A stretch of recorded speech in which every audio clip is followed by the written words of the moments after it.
Hey Nick, it's me, Tom again. Just wanted to share another Excel tip for you, if you don't mind. I won't take a lot of your time. So I'm in Excel, and has there ever been times when you just real quickly wanted to see calendar, dates, and what have you without having to switch over to Outlook or Google Calendar? Well, that's what I'm going to show you in this brief video. What you have to make sure first, though, is that your developer tab in Excel is showing.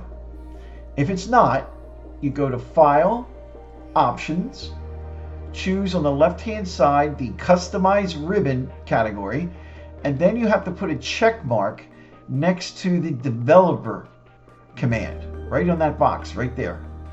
And then click OK. That will add the developer tab. Now, once the developer tab is there,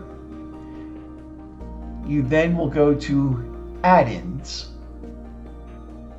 And I already have it added, so I'm going to remove it just to show how to add it.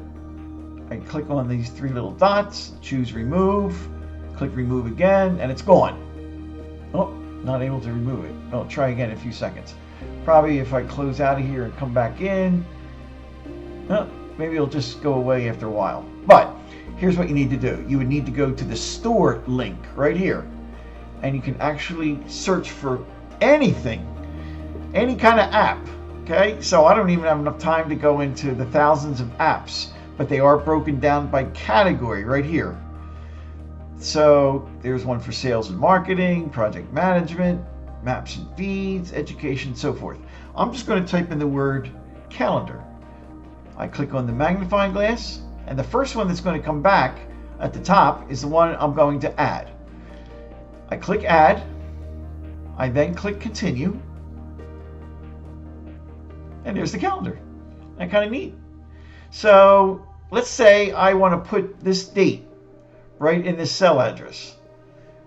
So I click on the date, and there it is.